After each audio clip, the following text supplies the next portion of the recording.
Marcelo Pestalino, mira Guantánamo y también el tío Tony, mira Guantánamo. Es un show, y no, Marcelo Pesarino es argentino, es escritor, ha vivido en distintas ciudades del mundo, ahora vive en Lima y está presentando la segunda edición de Manumisiones o Confesiones de un Esclavo. Hola Marcelo, ¿cómo estás? Hola, ¿qué tal? ¿Cómo estás? Muy bien, gracias. Gracias por estar aquí. Un placer, gracias a ustedes.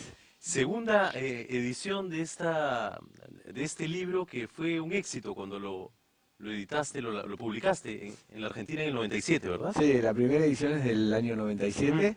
Se vendió bastante, no existía la competencia por el tiempo libre que existe hoy, con todos los canales digitales y todos los medios y los dispositivos, y se vendió bien en esa época en la Argentina, y ahora hice la segunda edición también en la Argentina, hice algunas moderaciones del lenguaje. ¿Y has cambiado el título? Sí. ¿Se publicó inicialmente como Confesiones de un Esclavo? Claro, exactamente. El editorial en aquel momento, editorial Atlántida, quería un título un poquito más atractivo que Manumisiones, que era el título original. Manumisión es el nombre, digamos, legal que tenía el proceso de liberación de un esclavo en la Roma antigua, ¿no? Exactamente, había un protocolo de liberación de los esclavos, de emancipación, y la manumisión era justamente seguir ese protocolo hasta que el patrón te liberaba o te liberaba de la esclavitud.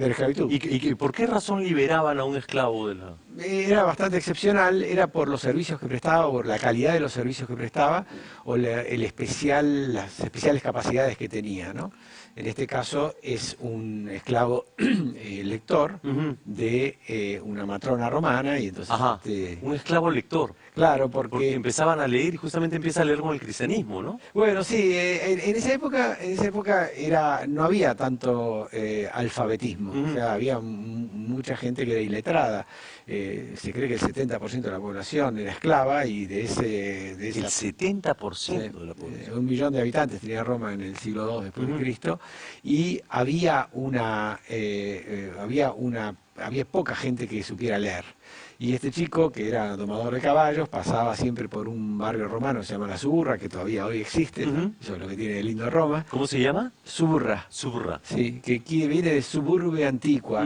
Dicen que es así la etimología, creo que es falsa la etimología, ¿no? Pero se cree que como estaba abajo del Palatino, después a continuación del foro, enfrente del foro, que todavía está hoy, como decía recién, entonces se decía que estaba bajo la urbe antigua, que era donde se había fundado Roma, en el Palatino, ¿no? ¿Y este hombre pasaba por ahí? Pasaba por ahí cuando volvía de las domas y un librero le enseña a leer, le enseña primero las vocales, después las consonantes, etcétera, y entonces con eso empieza a leer. Cuando empieza a leer se transforma en una pieza única, porque no había tanta gente que supiera leer. Y para los nobles leer era incómodo en esa época porque se escribía con muchas abreviaturas, se escribía, digamos, en una caligrafía no tan legible, entonces tener un esclavo lector era cómodo. Ajá. Era muy complicado tener un esclavo lector, claro, una aplicación. Claro, como un libro de audición, audible, digamos, como sería. Aquí cuentas el proceso de liberación del esclavo, pero a la vez, paralelamente, el proceso de liberación del amor de este hombre a una mujer, ¿verdad? Exactamente, por esa razón se llama manumisiones y no una manumisión. Son dos manumisiones en la misma persona. Una es la manumisión legal, jurídica, y la otra es la manumisión en el sentido de liberarse de la esclavitud del amor, que supongo todos nosotros habremos tenido en algún momento. En algún momento. En algún momento. O algunos no somos todavía manumizados. Claro, seguimos esclavos, todavía no nos han emancipado. No nos han emancipado, ¿verdad? No ha existido nuestro Ramón Castilla. Pero una cosa es ser emancipado porque vos estás enamorado, y otra cosa es ser esclavo porque te tienen sometido. Te tienen sometido, exactamente. Claro. Segunda edición de Manumisiones, que lo podemos encontrar ya en todas las librerías. Sí, en algunas librerías. Ahora voy a hacer el segundo lanzamiento. Bueno, ya hice la presentación el 8 de noviembre pasado. Y en San Isidro, ¿no? En San Isidro, en Book Vivant, una librería hermosa de San Isidro, y bueno, ahora se empieza a distribuir. me decías hace un momento que crees que ahora la gente lee mucho menos. Me parece que sí, me parece que se lee menos porque hay una competencia por el tiempo libre de la gente. Si nos imaginamos esto hace 100 años, por ejemplo, casi la única diversión Era leer. Era leer. Escuchar música claro, en vivo. escuchar música, pero también en música, claro, en vivo, no existía la Sí. reproducción, ¿no? En cambio, yo creo que ahora hay tantas fuentes de entretenimiento que compiten con la lectura que es difícil conseguir o encontrar que haya lectura hedónica, ¿no? O sea, la lectura por el placer de leer. Creo que hay lectura utilitaria, mucha, incluso la lectura de la historia puede ser hasta utilitaria tomada en algún sentido, ¿no? Ahora, pero ¿existen otras formas de lectura? Me refiero, las puedes escuchar en los audiolibros, Claro. etcétera, las distintas aplicaciones, qué sé yo, o sencillamente la gente no lee. No, me parece que audiolibros ahí está creciendo y va a ser en el futuro una fuente de lectura muy, muy difundida, ¿no? Incluso también el libro por ejemplo, está publicado en Kindle, Claro. de Amazon, ¿no? Sí, y, sí. y ahí se puede conseguir también. Pero lo que quiero decir es que los medios digitales están ganando, obviamente, esto no es nada Todo nuevo. todo el espacio, ¿no? Todo el campo. Muchísimo espacio, sí. Yo creo que va a pasar algo, el libro va a ser un objeto raro, un objeto artístico en el futuro, me parece, como pasó también en el Renacimiento, cuando apareció la prensa, la imprenta, ¿no? Pero, por ejemplo, se hablaba de eso, se hablaba lo mismo del cine, con la aparición de los blockbusters y claro. tal. Pero, sin embargo, el cine Sí, el cine sigue vigente, sigue muy tal vez no con vigente. tanta fuerza, pero sigue vigente. Sí, no, pero sigue muy vigente. Pero lo que ocurre con el cine también es que es un evento social. En cambio, la lectura es un una evento experiencia individual, personal, íntima. Y el evento social quiere decir que uno va al cine no solamente para ver la película, sino va para salir con amigos, para ir a cenar, Claro, o para claro. verse con Para alguien. invitar a alguien para una Invitar a cita, alguien, etcétera. Exactamente. Ahora, claro, el libro no tiene esa calidad social, Claro. pero la experiencia de inventarte la película en tu cabeza, Sí, sí. ¿no es cierto?, de hacer la película tú misma a partir del libro que estás leyendo, no te la quita nadie. No, eso es cierto, claro. Y esa es la parte linda, la excitación de la fantasía y es un tipo de imaginación más calma, me parece a mí, que produce la lectura, que es un símbolo también, ¿no? La lectura es un símbolo, el lenguaje es un símbolo, ¿no? En cambio, la imagen es algo mucho más directo. Yo creo que lo que tiene de lindo la literatura es que uno se la pasa interpretando símbolos, que son las palabras y las mismas frases a qué parte de la realidad te hacen referencia. Y eso creo que es algo que es primitivo, es un gusto primitivo que viene, me parece a mí, pero esto, digamos, no soy un especialista en el tema, me parece que viene del hecho de que ha tenido una utilidad fuerte en la supervivencia poder interpretar imágenes en la época primitiva. Si vos veías una huella en el barro, vos tenías que interpretar si eso era peligro o posibilidad de apareamiento, digamos, ¿no es cierto? Entonces creo que de ahí nace el principal placer de la interpretación de los símbolos y por eso me parece que la lectura todavía ofrece un tipo de goce calmo que no da la imagen directa. Y que no se pierda, pues, ¿no? Esperemos que no, yo creo que Claro. no se va a perder, yo creo que se va a transformar, se va a transformar en esta lectura digital, en los Kindle. Por ejemplo, donde llevas el aparatito y tienes cualquier cantidad de libros Y ahí. además es comodísimo, vos estás en el avión, en el tren, en Sí. cualquier lado, en el tren, en el Sí. bus, en el metropolitano, Sí, claro. y te lees algo en el teléfono, ¿no? No solamente lees WhatsApp, pues, sino que también lees ¿Tú usas ese tipo de soporte? Sí. Muchísimo. Muchísimo. mucho. Además, el programa Audible o Audible en inglés, que es también de Amazon, da unas Unas posibilidades a un posibilidades. montón de gente que está imposibilitada de poder leer. Claro, y además imposibilitada porque estás en el auto o estás en el metropolitano y te Y metes. claro, ahora yo he intentado escuchar audiolibros y me es insoportable. ¿Ah, sí? Sí. Ah, mirá vos. No puedo. Bueno, a mí, por ejemplo, no se me da por el audiolibro en literatura. Ajá. Porque me parece que requiere cierta calma y cierta relectura, a veces la literatura para ser gozada. Pero, por ejemplo, historia, por ejemplo, libros de bueno. científica, esos sí Ya. son muy entretenidos leerlos para mí, por lo menos, ¿no? ¿y tu cercanía con la lectura aparece en tu casa Sí, ¿De temprano. forma natural? Bueno, inducida por la familia, mis padres. ¿Italiano tu papá?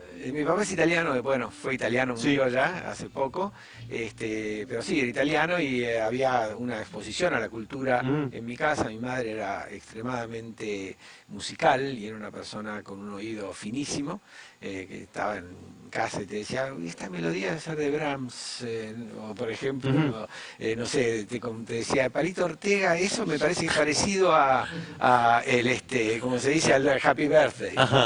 Y entonces tenía ese tipo de apreciaciones. Pero era una persona que nos infundía la lectura y la cultura constantemente, ¿no? ¿Hay que tener un buen oído musical para poder escribir bien? No creo, creo que son artes diferentes, ¿no? Por ejemplo, a mí me gusta la ópera, por ejemplo, me gusta apreciarla, me encantaría, por ejemplo, ser músico y poder apreciarla mucho más, ¿no? Creo que eso es una característica tan linda, la de poder conocer algo profundamente para poder apreciarlo mucho. Es que el ritmo en la lectura es muy importante, ¿no? Sí, bueno, sirve el oído musical para la poesía, ¿no es cierto?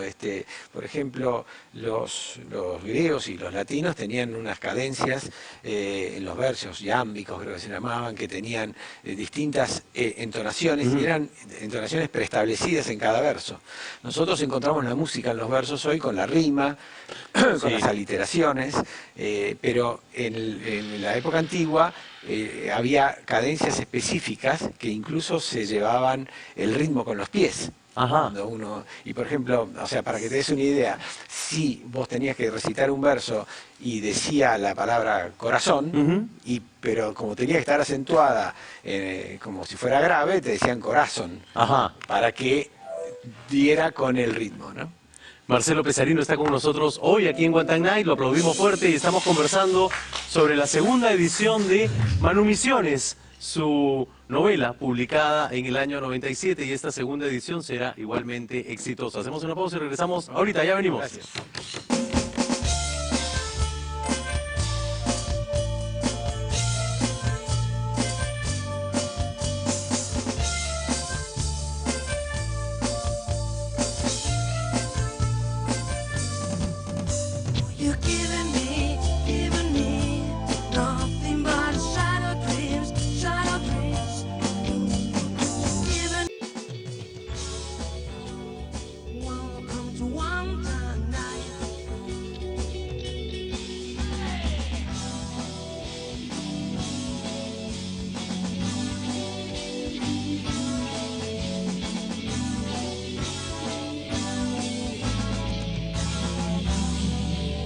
Marcelo Pesarino acaba de presentar la segunda edición de Manumisiones y Marcelo Pesarino está con nosotros hoy aquí en Guantánamo. Gracias, Marcelo, muchísimas gracias. Muchas gracias. ¿Te gusta más El hombre Manumisiones o Confesiones de un esclavo? Manumisiones. Sí, a mí también. Sí, es más conciso. El otro era más populachero, pero bueno. Así lo quiso la editorial. Para que la gente no pregunte qué cosa o dude qué es. Exactamente, porque te obligas a un diccionario la gente con esto. Pero bueno, y yo lo quise así y me jugué. ¿Cómo así un hombre que trabajaba en un banco termina trabajando y escribiendo? Claro. Bueno, es raro, sí, no es tan común que en el ámbito empresarial haya gente adherida a la cultura.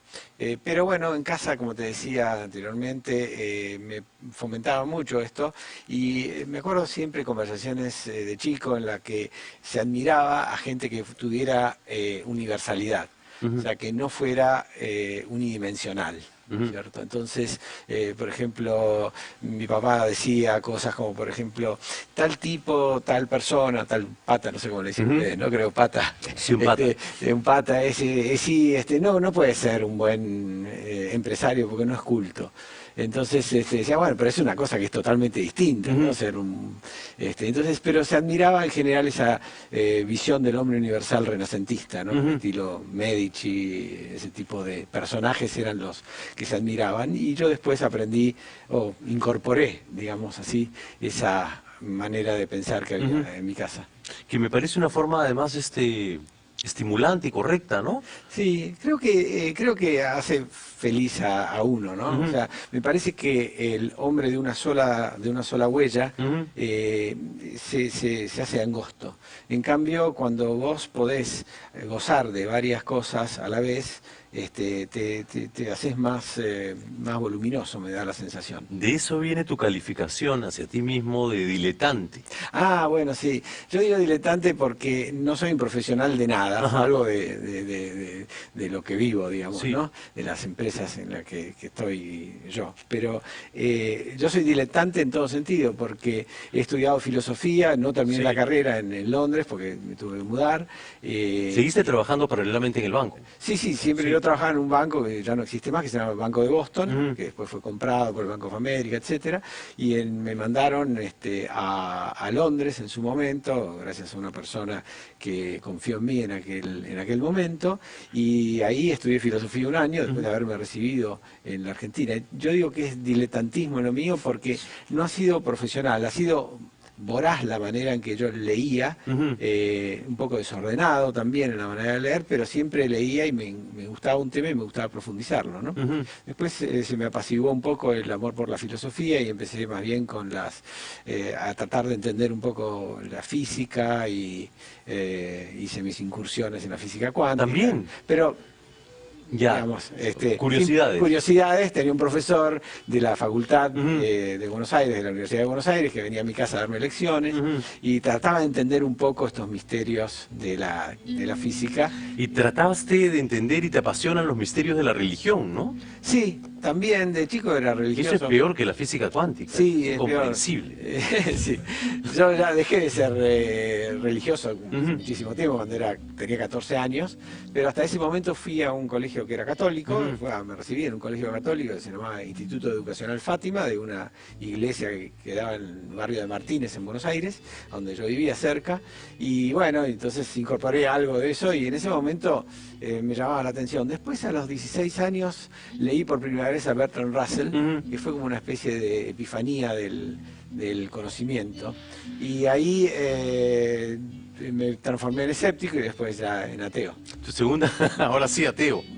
Claro. Ahora, tu segunda novela, La sombra del Vaticano, también, por supuesto, tiene que ver con no solamente religión, hay un tema religioso, sino también Italia, que es Sí. muy presente en ti, en tu Sí, vida. pues, bueno, Has vivido además Sí, viví en Italia en Milán, en Florencia. En Milán y Florencia, en los años 80, y hace 8 años con mi mujer vivimos ahí también un par de años en Florencia, que otra epifanía de la belleza. De la belleza por Sí. donde volteé. Por ¿no? donde voltees, exactamente. Vivíamos en las colinas, en un barrio, un pueblo que se llamaba Impruneta, Ajá. en una factoría que venía a ser una finca donde se producía vino y olivos, Sí.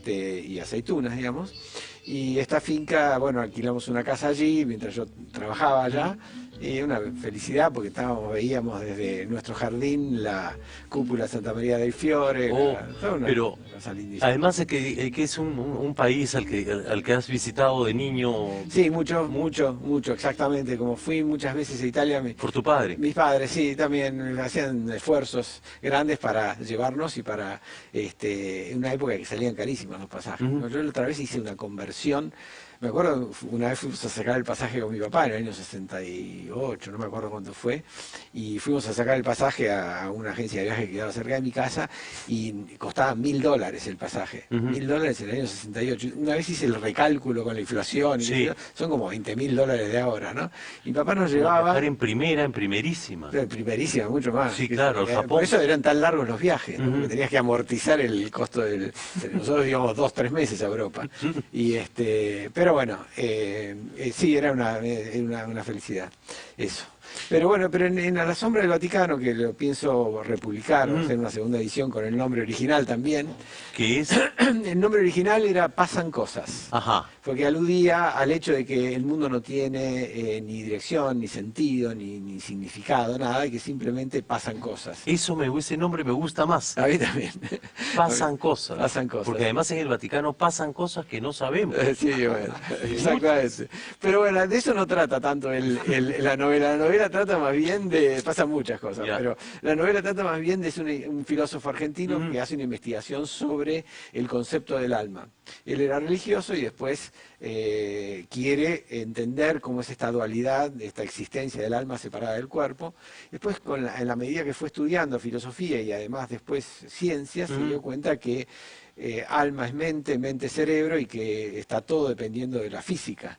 Y que si vos no tenés cerebro es imposible que tengas alma y si vos no tenés cuerpo es imposible que sobrevivas. Ujú. Entonces él, que había conseguido un patrocinio del Vaticano, se corroe por dentro, se corrompe un poco porque para no dejar el patrocinio no da a conocer sus ideas. Ajá. Las ideas como habían evolucionado. Él seguía defendiendo el dualismo alma-cuerpo cuando él ya había dejado de creer en eso. Y a la sombra del Vaticano lo podemos encontrar también ahora en la... No, lo voy a reeditar, lo voy a reeditar. Te prometo que te lo Por traigo. favor, Sí. y lo traes de todas maneras. Cómo no. Conversamos en un ratito más porque ya está Camille Jackson con nosotros. Hola Camille, ¿cómo estás? ¿Qué tal? Buenas noches. Gracias por estar aquí. Muchas gracias a ustedes por tenerme. ¿Tienes 2 años en la música? Sí, 2 años de 2017. ¿Desde que llegaste de Canadá? Sí, desde que llegué a Canadá comencé como solista, entonces Ajá. era guitarra acústica y voz. ¿Y qué estudiaste? ¿Qué hacías en Canadá? Estudié diseño gráfico y para ser curadora de arte. Ujú. Me metí a la música, aprendí guitarra mirando videos de YouTube y el canto siempre lo he tenido toda la vida desde chiquita. Ajá. He tenido siempre influencias grandes de música brasileña porque viví en Brasil 4 años Ujú. y mis padres siempre me inculcaron el bossa nova Ah, y el mira. samba. Y también eres ilustradora, ¿verdad? Hago ilustraciones pero propias, nada como comercial para trabajos, como Ajá. dibujo para mí, Y tu objetivo es ser, además de músico, por supuesto, gestora cultural, cultural. sí, en el Bueno, futuro. está todo incorporado entonces. Ojalá, ojalá. ¿Quién te acompaña? Este es Mateo Magluf. Hola Mateo, ¿cómo estás? ¿Qué tal? ¿Y tu material, tu proyecto, ya lo podemos escuchar? ¿Ya está Sí, ya en...? salió el 8 de noviembre en todas las plataformas, Ujú. en Spotify, Apple Music, en Deezer. Es un disco de 9 canciones que lo hemos estado trabajando estos últimos 2 años. ¿Cómo se llama? Se llama Lo que no ocupa un espacio. Lo que no ocupa un espacio. Sí. Camille Jackson, en One Time Night.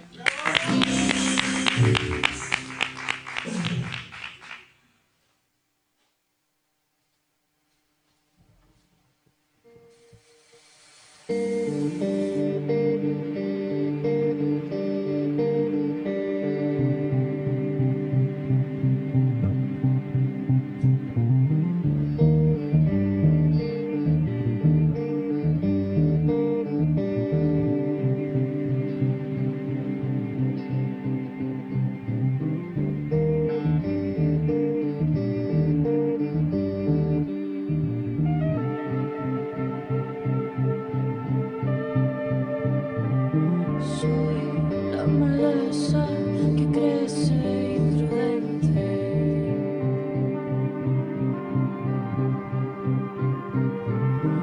Hambre que no puedo saciar.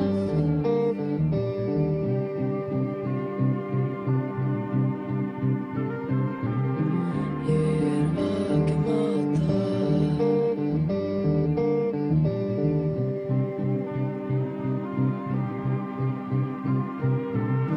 Puertas que no puedo cerrar.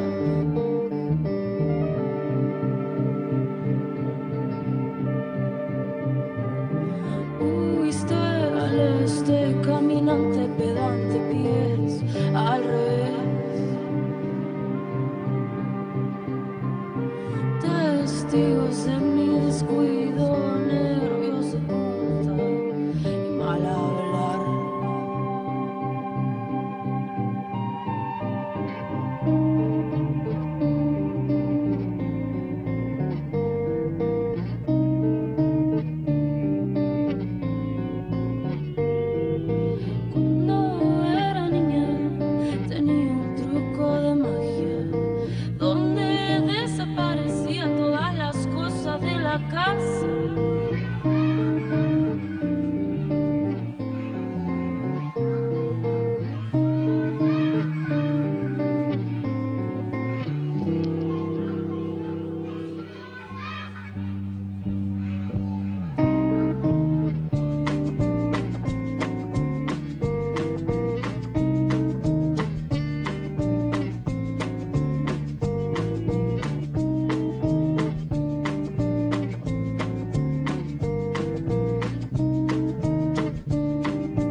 Marcelo Pestarino está con nosotros hoy aquí en One Time Night y lo aplaudimos fuerte.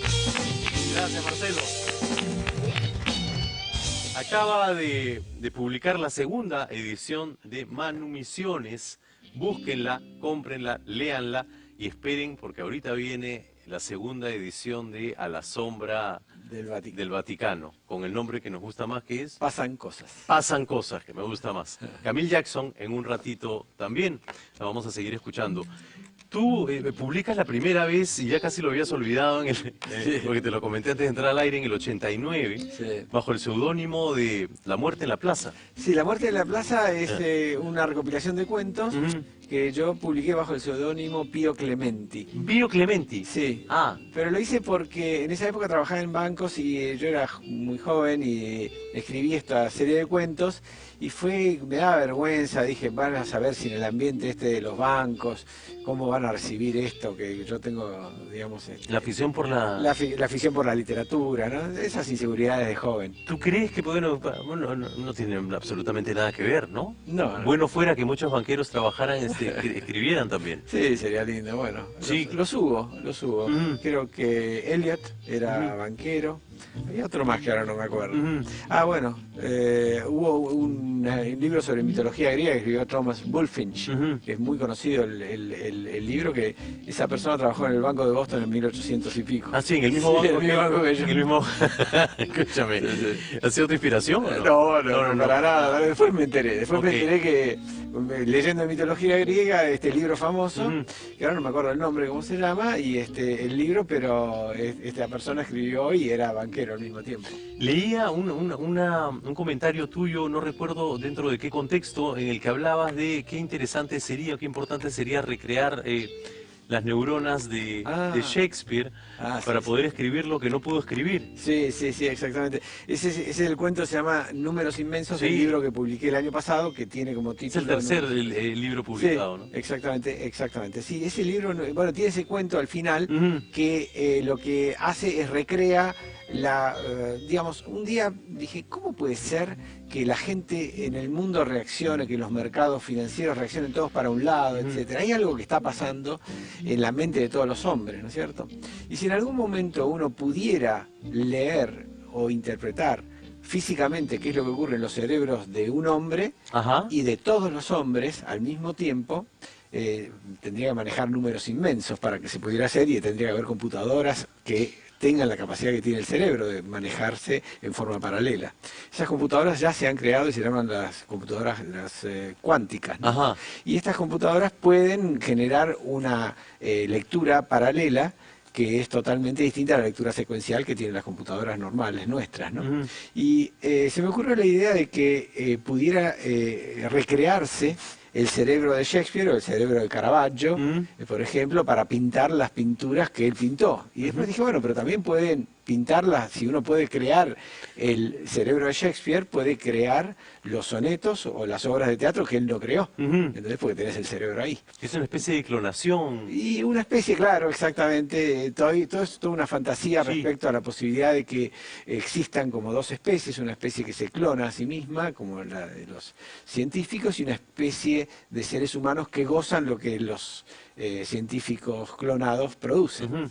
Así que esto es un poco el argumento de Números Inmensos. Y se me ocurrió también en un cuento que me contaba mi abuela cuando era chica, que decía que un día apareció un auto en el pueblo de ella en Italia, Ujú. en 1904, 5, qué sé yo, y que salió todo el pueblo a mirarlo y que no podían creer que había un carro que no tiraba los caballos, que era una cosa rarísima. Y entonces yo dije, bueno, parecía increíble eso en esa época y hoy nos parece increíble que podamos poder configurar un cerebro. Ujú. Pero a lo mejor dentro de algunas décadas o algunos cientos de años, alguien puede llegar a recrear el cerebro de las personas muertas o de ¿Tú crees que en cientos de años? Yo creo que más prontito, ¿ah? Bueno, ojalá que sí. Seguro. Ojalá que sí. Ojalá que sí. ¿Te apasiona la ciencia ficción también? Me impresiona mucho, sí. La ciencia ficción menos que la literatura fantástica, pero este cuento derivó un poquito hacia la ciencia ficción, Sí. sin que yo lo quisiera. Sí, claro.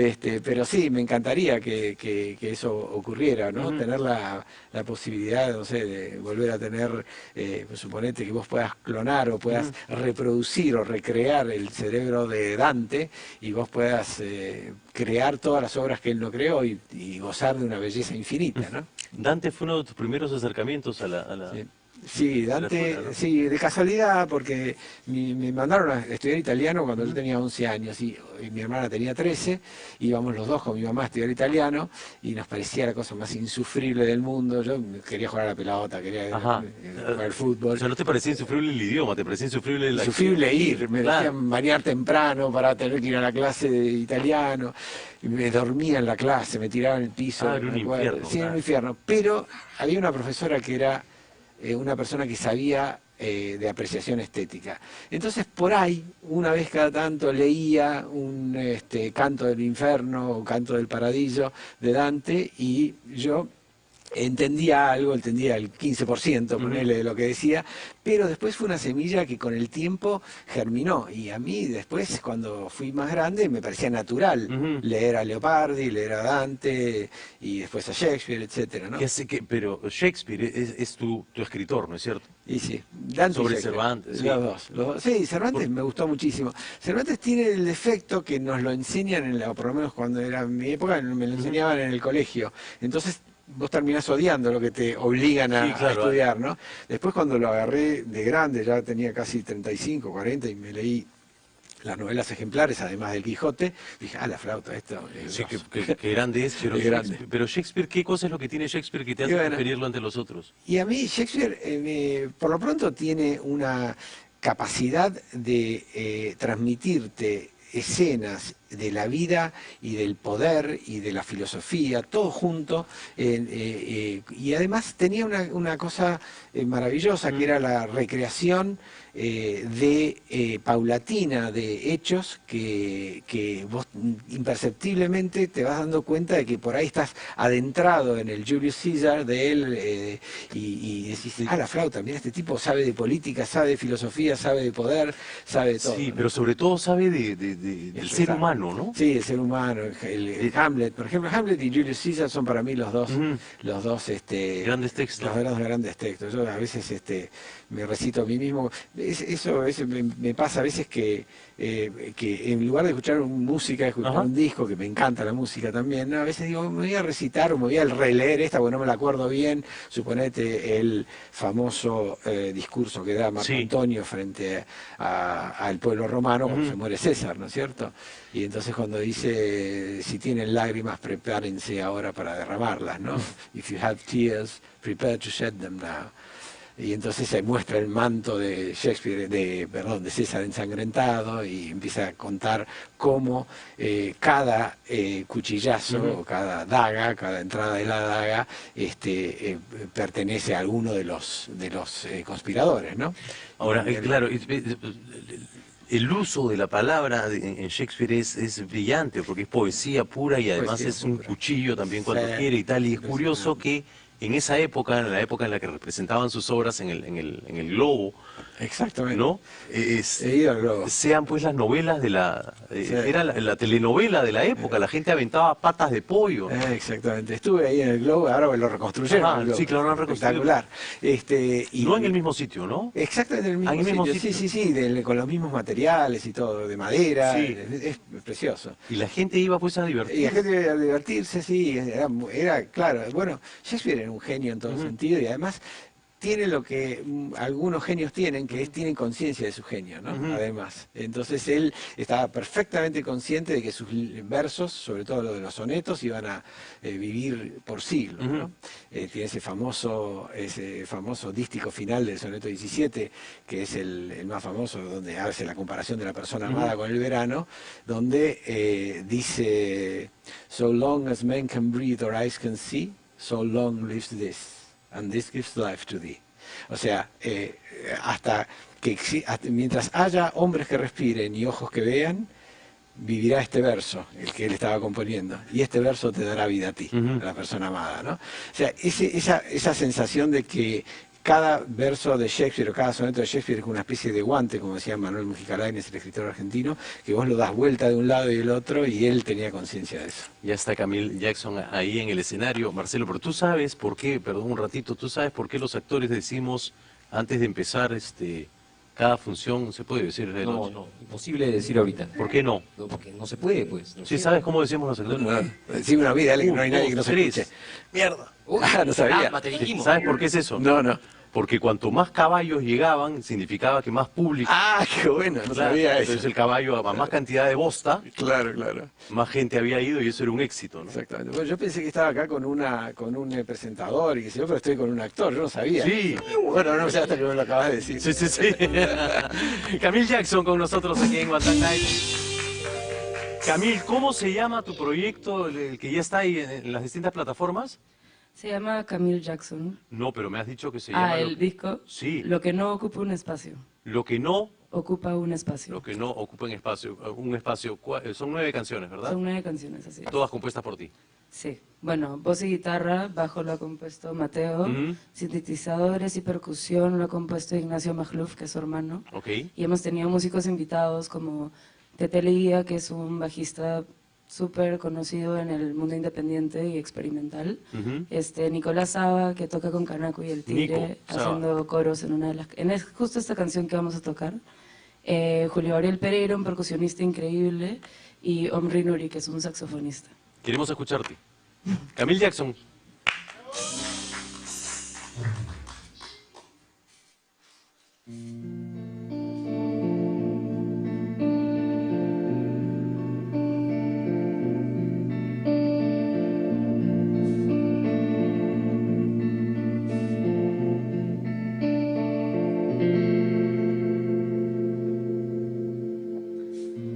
Dame corre, cae agua de dos amarillos, danzante que arrulla en este frío y cae.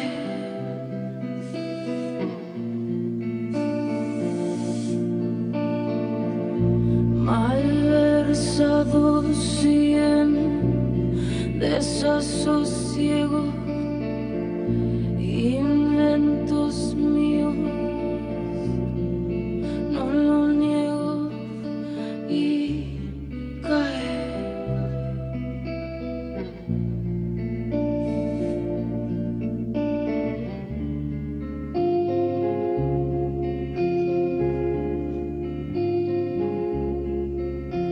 Si fuera malinterpretar cada instancia de código, no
Pronto llegará el día de mi suerte. Sí, pronto va a llegar, pero a Movistar Series. Desde este domingo 24 de noviembre a las 7 de la noche, Lucho Cáceres, Pietro Civile, Urpi Gibbons, Alejandra Guerra, yo también voy a estar ahí. Una larga lista de actores extraordinarios llegarán con una nueva serie nacional original de Movistar. El día de mi suerte. Sintoniza el canal 1 o el 701 de Movistar TV y no te pierdas esta serie peruana con el ídolo de la salsa mundial, Héctor Lavoe. Y si quieres ir viendo un adelanto, entra a Movistar Play y encuéntrala ya. El día de mi suerte. Marcelo Pestarino hoy en Guantán Night. Y la segunda edición de Manumisiones ya la puedes encontrar, está en las distintas librerías en nuestro país. Gracias por haber estado con nosotros esta noche. Un placer conocerte y poder conversar así tan fluidamente. Bueno, para mí también es un placer conversar con vos, que te vi en escenarios, así que... Gracias. Me viste en 2+2, ¿no? En 2+2, sí. En Pirandello, ¿no? En Pirandello, efectivamente. Sí, fue una actuación espectacular, muy buena. Gracias. Bueno, ya vamos a poder conversar además de la segunda edición de A la Sombra del Vaticano también. Sí, bueno. ¿Y Números Inmensos la podemos encontrar? Sí, también ahora la voy a traer. Está editada en la Argentina, pero ¿Ya? voy a traer para que se distribuya aquí en el Perú también. ¿Estás viviendo en Lima? Sí, hace 3 años. ¿Y qué tal? Sí, encantado de la vida. ¿De verdad? Sí. Qué bueno. Sí. Porque tú has vivido, bueno, en la Argentina, has vivido en Milán, has vivido en Florencia, has vivido en Bahía Blanca, Sí, en Montevideo, en Londres, en Londres. en París un tiempo, Ujú. en New York un tiempo también. Ujú. Sí, mucho. Me he movido mucho. Ujú. Sí, lo más raro de todo, Bahía Blanca. Ah, sí, claro. Pero Más sí. cerquita. Sí, más cerquita, una ciudad ventosa, Ujú. me acuerdo. Y me acuerdo de una anécdota que cuando llegué ahí, yo venía de Montevideo y a los porteños, viste que no nos quieren mucho, ¿no? En Ujú. general. Los únicos que nos quieren un poco son los peruanos a Sí. nosotros, pero en general somos bastante resentidos por América Latina. Y me acuerdo que llegué a Bahía Blanca y le quise decir, pero acá también existe este asunto con los porteños, ¿no? Entonces empecé a decir, mira, en Montevideo con los porteños, acá el doble. De frente. Sí, acá el doble, no te preocupes. Y tú habiendo conocido tantas ciudades, tantos países, habiendo vivido de verdad en Sí. distintos países, ¿cuál es tu lectura de lo que está pasando en el mundo y por esta parte del mundo además? Sí. Bueno, es raro lo que está pasando, ¿no? En América Latina es raro. En el mundo hay problemas gravísimos, estas emigraciones masivas, las distintos niveles económicos de los distintos países, ¿no? Creo que hay un problema con el tema de la igualdad en general, me parece a mí, que uno aguanta una cierta dosis de desigualdad, los países aguantan una cierta dosis de desigualdad, y últimamente ha aparecido un poco esta posición de que los países tampoco quieren ser demasiado desiguales entre sí, ¿no? Ujú. ¿Con qué derecho? No lo sé, pero es un sentimiento bastante difundido, ¿no? Creo que Alexis de Tocqueville, el francés que escribió Democracia en América, él hablaba de igualdad de condición. Y eso era algo que él encontraba muy llamativo en los Estados Unidos, que no existía en la Francia aristocrática, digamos, con los distintos niveles sociales, ¿no? Creo que eso es a lo que uno tiene que aspirar. Ujú. Y me parece que la búsqueda de la igualdad, en última instancia, lo que va a hacer es disminuir el nivel de todo el mundo, ¿no? Esperemos que vayamos camino a eso, ¿no? Y que pase un poquito que Sí, pase espero. la convulsión y Sí. Las anarquías no son toleradas por los pueblos, o sea que son breves en general, Ujú. porque la gente no aguanta tanta... vivir en el desorden. El vivir en el desorden en grados, ¿no? O sea, acá también pasó con el Congreso. en su Sí, momento. bueno, claro. La gente no toleraba eso, ¿no? Y vivimos un poquito en el desorden. No tanto como otros países, como el Claro. mío, por ejemplo. Marcelo Pestarino ha estado con nosotros hoy, te agradezco Muchas mucho. gracias. Gracias a ustedes. Y también gracias, Camille Jackson, muchísimas gracias por haber estado hoy aquí. Muchísimas gracias a ustedes. Invitar a todo el mundo a escuchar Sí, más escuchar de... el disco, Lo que no ocupa un espacio. Y también hemos lanzado un videoclip hace poco de una de nuestras canciones, así que búsquenla en YouTube, se llama Ya. ¿Ok? Ya. Queremos escucharte. Lo que no ocupa mucho espacio, como Tito. Ahí está, ya. Gracias. Ya. Gracias, Camille Jackson.